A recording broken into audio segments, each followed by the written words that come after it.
A. 1, 2, A. It's okay? It's okay?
Hello, good afternoon, everyone, and welcome to this press conference from the Military Committee in Chod Session Conference of January. Thank you for adjusting for the time at late notice.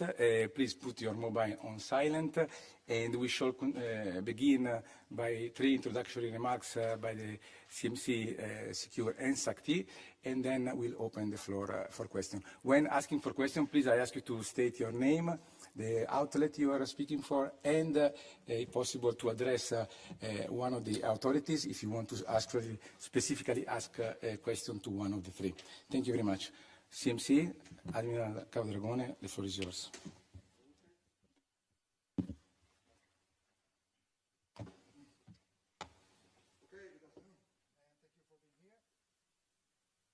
It has almost become a habit to say that we meet at a time of unprecedented security challenges. We keep on doing that over and over. But it's true, the security environment continues to evolve. And yet, in spite of challenges thrown at us, we remain steady on our safeguarding the security of more than 1 billion people across the Euro-Atlantic area. That is what we do at NATO around the clock and what we have focused on during these 2 days meeting. We began by paying tribute to the men and women in uniform who work 24/7, often silently, to keep our nation safe. And we honor those who have been wounded and who made their ultimate sacrifice. Their example reminds us that security is never given or assumed. From our discussion, 3 main conclusions stand out. First, the alliance is united. We may have robust exchanges of views at times, but I saw a clear and distinctive convergence on the military threats we face and on the direction of travel we must undertake. Second, the alliance is resilient. We are absorbing shocks and learning fast. So we are ready in this demanding environment. Third, the alliance is dynamic, not static. We are adapting because we must in order to deliver on our core tasks. Our motto, adapt while deter. We have demonstrated this ability constantly throughout the last year and effectively in face of all circumstances. My fellow strategic commander, SACEUR and SACT, will elaborate on how we keep on doing that by turning a steady approach to security into practical military effects. Few points from our discussion stand out. Our support to Ukraine remains strong as our #1 priority, because Ukraine fights is not only about Ukraine, it is about our collective security too. Ukrainian fight is our fight. All the initiatives we have in place to contribute to the right of Ukraine to defend itself are delivering, and all allies are committed in contributing. But we can and we must do more, and our support will endure. In this respect, let me praise the Ukrainian soldier, as I did with their Chief of Armed Forces in video conference. Their courage, discipline, resilience, adaptability and determination are truly exemplary. Looking at the future peace, hopefully soon, we also had a fruitful discussion on the ongoing effort carried out by the Coalition of the Willing in sync with the Alliance mission. After Ukraine, we discussed security on a 360 degrees perspective, all domains, in Europe, on the southern flank, across the North Atlantic. We also discussed the Arctic, of course, a region of strategic relevance for NATO, where we have military exercises and training activities already pre-planned for the months to come.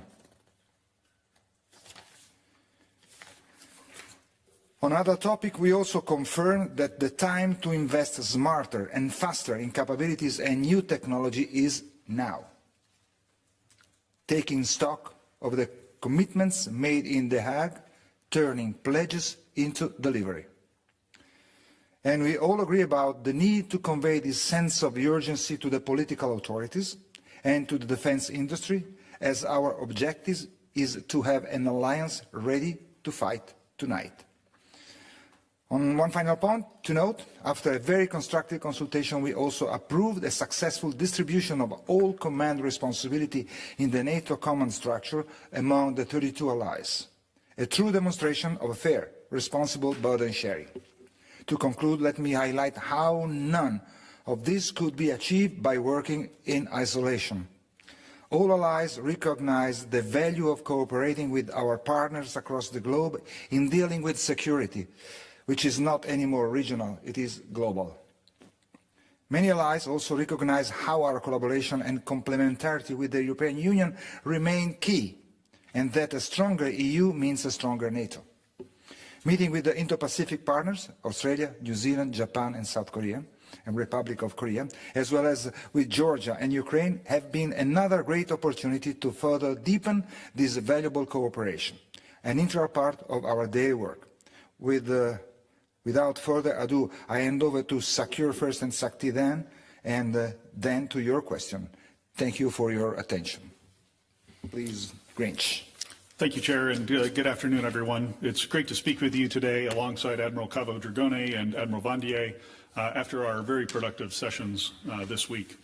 It was a privilege to meet with the Chiefs of Defense and discuss what Allied Command Operations is doing to build warfighting readiness and to strengthen our deterrent posture.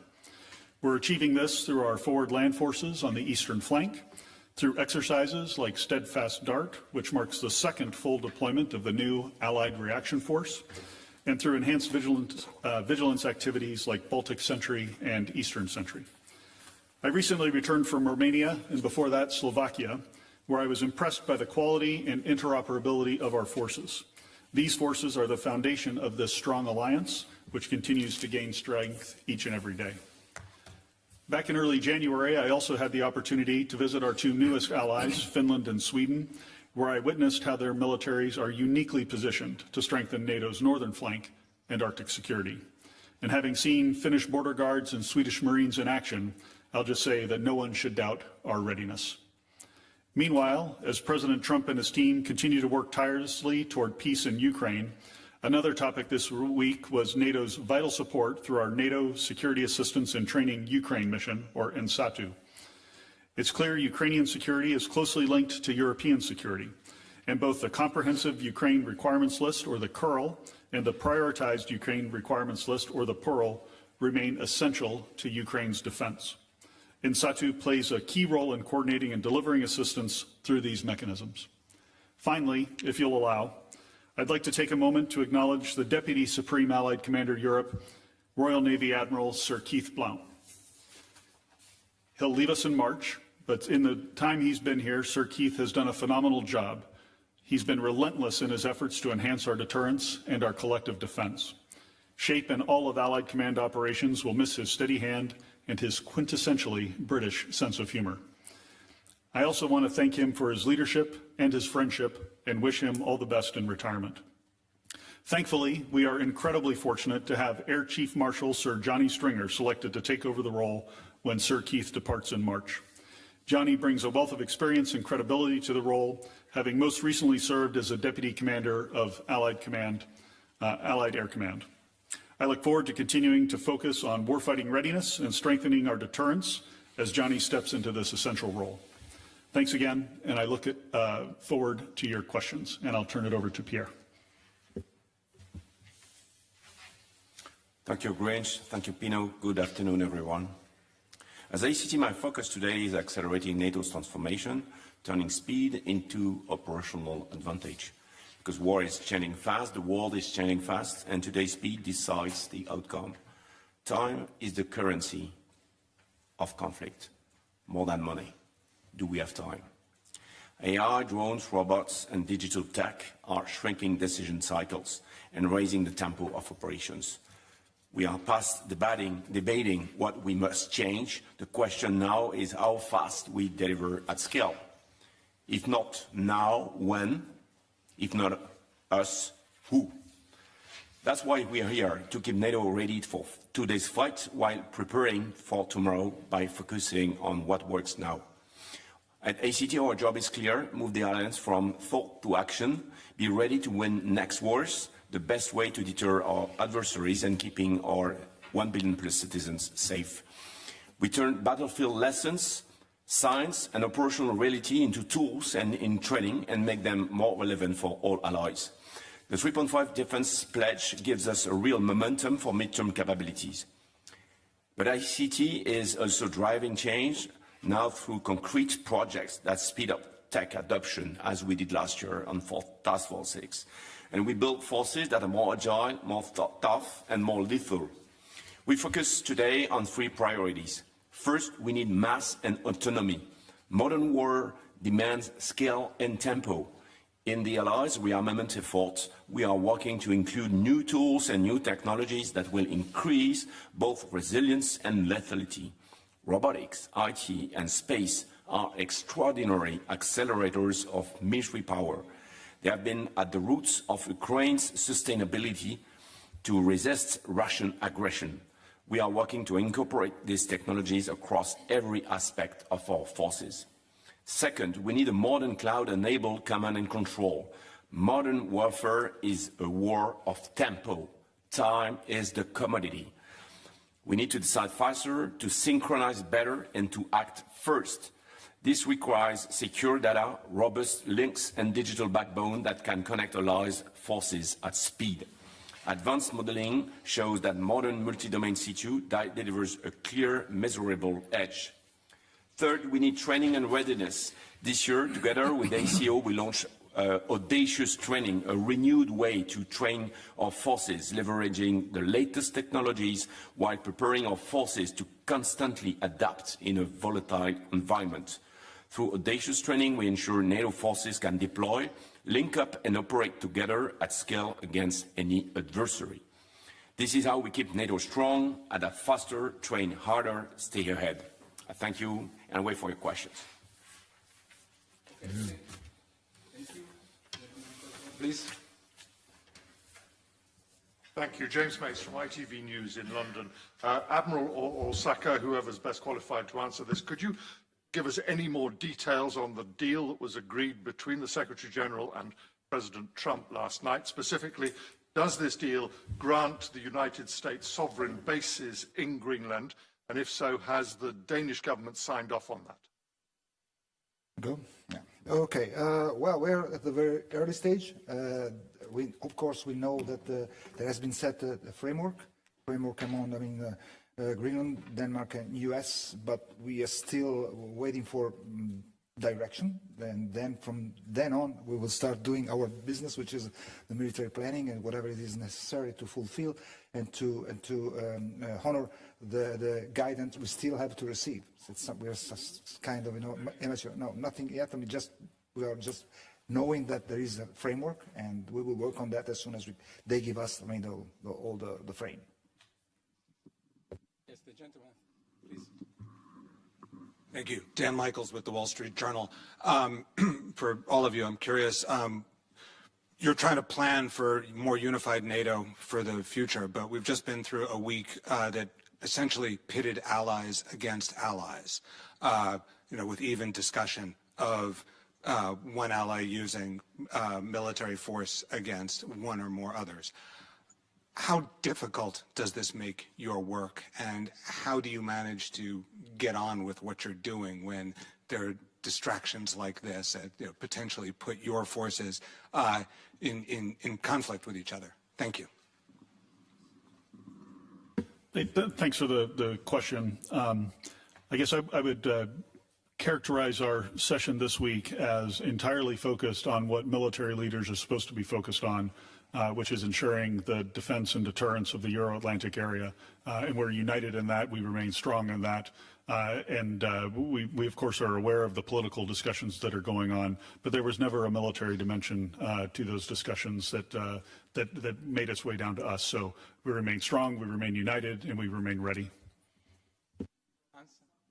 We had a great proof that what Grynkewich just said is what happened, because right in this week we had this meeting, the military committee in CHOD section with the top level military leaders, and I tell you what, it was something totally, uneventful from this point of view and totally swift. Answer, please. Okay. Can you hear me? Yes. My first question goes to SACEUR. I would like to know if in your planning, in your strategy at the moment, it is foreseen or you're studying a possibility to activate an Arctic sentry sort of operation if the leaders gives you the go-ahead, and what that would entail technically. And to the others too, I would like to know, when we now are talking about Arctic security, what, in your view, it is needed on top of what we already have to secure that particular region? For instance, the Russians have nuclear-powered icebreakers. I don't think, if I'm mistaken, that the NATO has one of those. So what, in terms of capabilities, we should prepare and increase to tackle security challenges in that particular region? Thank you. Okay, thanks. I'll start. First off, just on the potential for an Arctic mission, whether we call it Arctic Sentry or something else. We've done no planning yet. We have not received political guidance to move out. We're aware of discussions about this, of course, and therefore we're doing some thinking about how we would organize for it, but no planning has started yet. But we're ready. We've got a ton of expertise at SHAPE headquarters and across all of Allied Command operations that could be applied to this. One of the things that we recently did was realign the boundaries of our joint operations areas that put all of the Nordic nations and the Arctic under one command, our Joint Force Command in Norfolk. So that command is very well postured to continue looking at Arctic issues. So whether there's an operation or not, I'd also just emphasize across SACEUR's area of responsibility, we have a 360-degree approach to the threat. So as we look at implementing our deterrence and defense of the Euro-Atlantic area and that strategy, we have already been executing a number of operations in the Arctic over the time that I've been in command and before. We'll continue to do so, and then we'll wait on political guidance for any specific enhancements to that. On the, I may compliment on the fact that if you look at Cold War, this was a critical area to consider. And so you had a lot of activities in the SACEUR area. Today, the global climate change changed the access to this area. And so the opening of the routes, the maritime routes, creates another question. And the control of this area is very important for NATO, for the countries that have continuous at-sea deterrence, because the access to the area will change. You have to consider also space and ballistic issues. where the global threat we are facing needs to have a better look forward on what is going on from space. And so we have to work on the technical issues with new technologies on this specific environment. Thank you. Bloomberg. Andrea Policiano from Bloomberg. SACEUR, I want to ask you, there's obviously been a lot of talk about Greenland and the Arctic, and I know you've already said that there is an increased activity in the high north coming from Russia, coming from China, but I do want to ask you, like, in this specific moment where Arctic security is so high on the agenda, in the assessment of what's going on up there, is there anything particularly concerning? Have there been any recent changes in the security situation in the Arctic? Thank you. Yeah, really thankful for that question. I think one of the most concerning changes in the security situation has been the growing collaboration between Russia and China in the Arctic, and we've seen that over the last several years. It's been both in the maritime domain with increased joint patrols, as well as in the air domain with long-range bomber patrols being conducted jointly. So the activity that they're doing together is definitely increasing. At any time our competitors or our potential adversaries are doing that, it's something that we need to pay attention to. Thank you. Andrew Gray from Reuters. Very simple question for the Admiral and for SACEUR. Is Greenland currently sufficiently well protected? Well, and then you can complement. I think, I mean, we are having a lot of work going on. I mean, we have been planning that before anything, and just consider two indications pretty strong. I mean, we have in the past decided to have another Joint Force Command, Norfolk, which will be handling the area, and also the importance of the area has also indicated by, I mean, the two nations that were formerly they were neutral, and now they joined the alliance, I mean, Finland and Sweden. So it means that we are focused also on the Arctic, and we are also getting more capability to be able to work and operate in that type of climate, which is challenging. But I would say yes, and we will do more. But Grinch. No, thanks, Chair. A couple of thoughts. There is ongoing activity in the Arctic that is being conducted not under the North Atlantic Treaty Organization or Allied Command Operations, but by a sister command, NORAD, the North American Regional Aerospace Defense Command, a bilateral command between two allies, the United States and Canada. That exercise is called Noble Defender. It's executing out of Pitafook Space Force Base. And we have Canadian fighters, we have U.S. tankers, and I stay very closely in touch with the commander of NORAD on these activities, as SACEUR's AOR overlaps with the NORAD Northcom area of responsibility. So there is activity going up there. I would just say we also need to look forward a little bit. One of our jobs as military leaders is not just to think about the here and now, but how can those future threats that I manifest, that growing collaboration, how will that threaten us next summer cycle, in the summer after that? And so some of the things that we need to do in the Arctic to enhance our security are long lead items, including installation of new sensors and detection capabilities. So all of those things are constantly in our cross-check, and we're constantly trying to enhance our posture and think of ways that nations can enhance our posture in the Arctic. Yes, the gentleman here. Thanks a lot. Max Delaney, AFP. A couple of questions for SACEUR.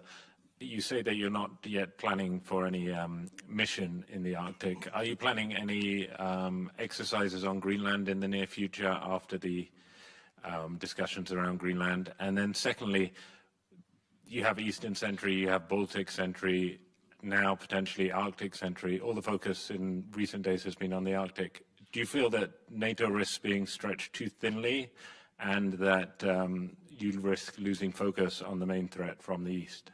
Thank you. No, thanks for the question. There are a few exercises that are planned upcoming in the Arctic over the coming months. I'll refer you to my public affairs officer, and he can get some details on that to you.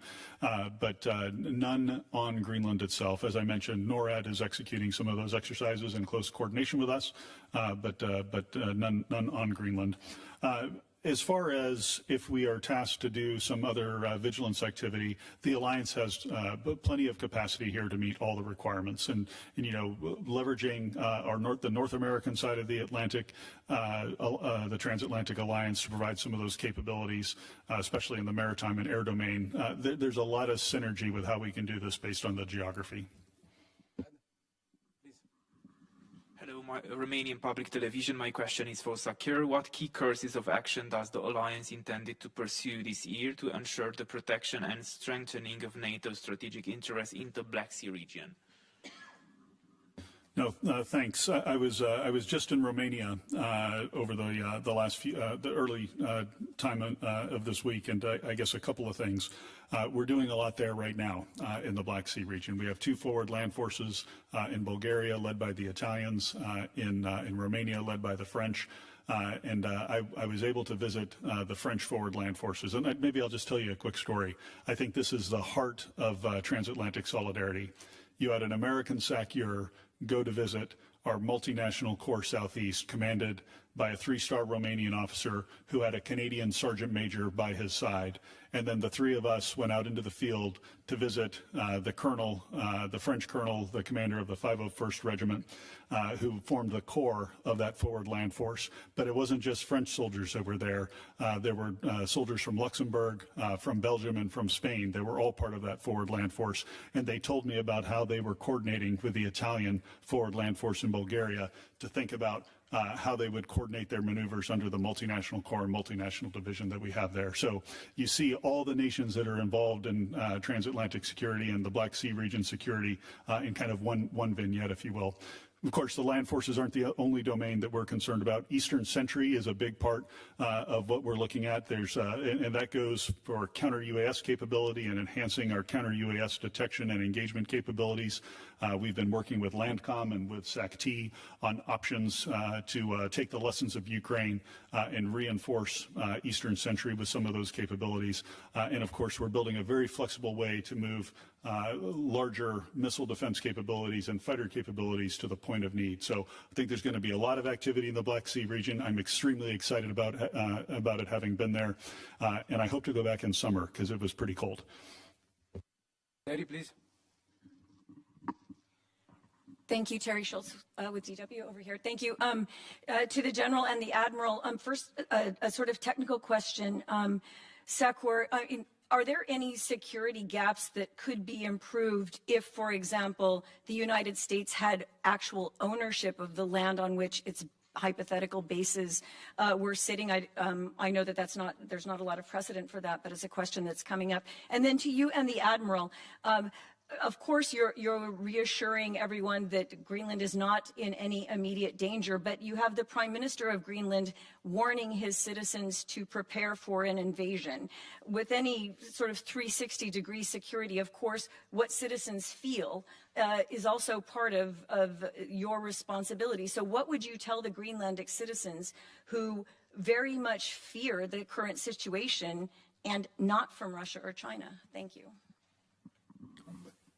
And you can jump in, of course. I mean, that's the reassurance that we have this kind of framework. I mean, I think that that should be enough to know that, I mean, negotiations are going on. I mean, they are discussing at the political level. There is no any kind of, I don't think they should have any kind of fear, because it's something that has been stated clearly that, I mean, they're talking the best solution for everybody. And since it's a three-party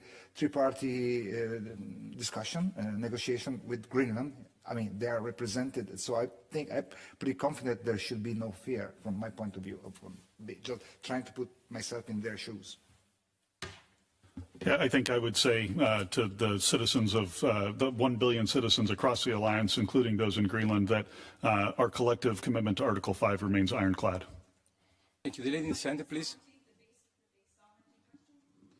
Yeah, I don't think I can comment on that. There's a number of things that intersect here that are beyond my remit, if you will. So, you know, Golden Dome and those sorts of things. I don't understand all the technical details for it, so I'd refer you to others.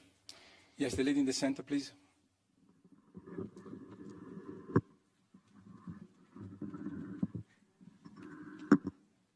Hi, thank you.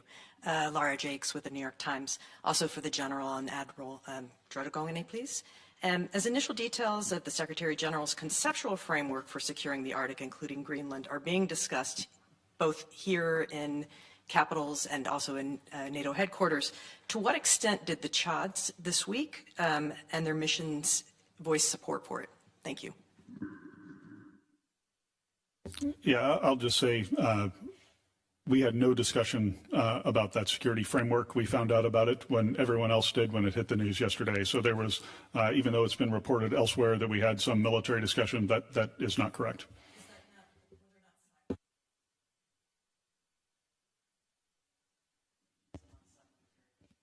Not about that framework, no, ma'am.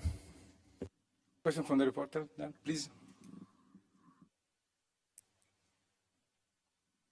Hello, Mark from Associated Press. I have a question for Mr. SACEUR.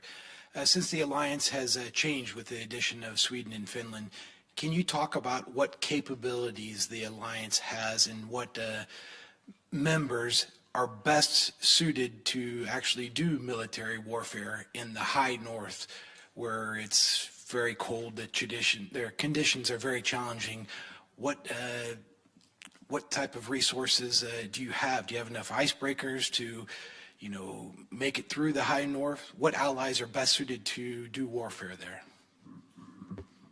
No, thanks. I tell you, Sweden and Finland and the capabilities that I saw on my trip there were very impressive. There was one point, I'll tell another story if you don't mind.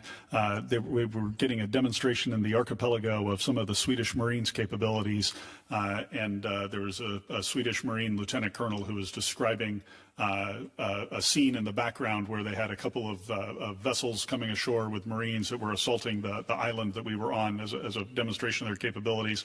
He pointed up in the air and showed a few drones that were doing reconnaissance, and then he goes, and we also have close reconnaissance capabilities. And if you look right here, and literally under our feet, who had just come up out of that icy cold water were two Swedish Marines who had been diving doing close reconnaissance.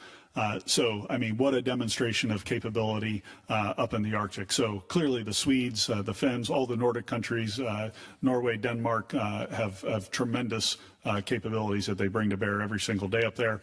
Other near Arctic nations also have the ability to operate in that area. The United States has operated over the last several months up in the Arctic, north of the coast of Norway. So they're even countries that are a little farther away have some relevant capabilities up there, and I'm confident that if we're tasked to do any specific mission or just to continue our general approach to the Arctic, we're well postured. The gentleman over there, please. Yeah, I would add something. So just to point out that the equipment of NATO is led by a process, which is a NDPP, you've heard about, with NATO Defense Planning Process, which is a strong process which is linking the plans that are made by SACEUR and the capabilities the allies need to procure. And so this is a consistent long-term plan, and so we are not running from a topic to another one. And so it's a 360 degrees plans that have been endorsed by the allies. And so we are working on this process on a continuous basis. We are at the end of the phase 5 and working on the next political guidance that will arrive in 2027. Let me add just one thing. I mean, of course, the capabilities has been highlighted properly by Grynkewich, but also, I mean, also the southern nations are sending troops and units to train in extreme cold weather. When I was Italian, I used to send some unit there to be acquainted and trained in extreme cold weather. They came back frozen but happy. Yes, please, over there. No, like in the back. First row, top. Thank you. Will Denslow with Feature Story News. In Davos, Japan's defense minister talked of the strategic importance in the Indo-Pacific. He talked about growing cooperation. You mentioned it as well in your opening remarks, Mr. Chairman. What exactly does that deepening cooperation look like, and why is there a growing strategic importance? Thank you. I'll take it. Personally, I've been in. I mean, we had the Indo-Pacific partners with us today. Yesterday, and I've been in Japan, in the Republic of Korea. last year, and I will go to New Zealand and Australia this year.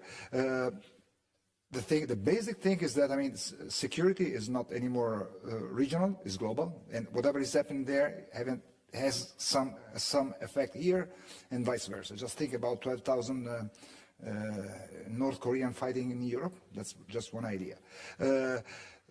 The thing that we have a lot of things in common, of course. I mean, the way China is behaving there and also elsewhere, they know it, and we are exchanging information. So information sharing is the first one. Standardization and interoperability, we used to do that, sending there, for example, carrier strike groups from Europe, or wings, I mean aircraft wings there to train with major complex exercises, cyber, cognitive warfare. With all these are field in which we are exchanging a lot of information, and we will do more. I mean, today we just agree that we need to improve our cooperation, and we will do that. But we are really, I tell you, we are like-minded. We are sharing the same fear, and we're sharing the same threat and the same ideas. We have time for one last question, please. One last question, please. Thank you, Olivier Bob, AFP. At Davos, President Trump and President Zelensky are meeting together, so there might be some kind of announcement. So my question is to SACEUR, is NATO ready to implement a peace plan, which could be announced or not, but at the moment, are you ready to play your part in this peace process? Thank you. Yeah, thanks for the question. You know, first off, I think we all applaud President Trump's efforts to achieve peace in Ukraine, given the incredible amount of carnage that we see on the battlefield there. As SACEUR, our responsibility is to help the Ukrainians be as strong as they possibly can. I suspect that we continue to do that in peacetime, although the parameters of the peace deal will be what defines that. But we're ready to do whatever we're asked. Thank you. Thank you very much, gentlemen. This concludes our press conference, and thank you for being here with us.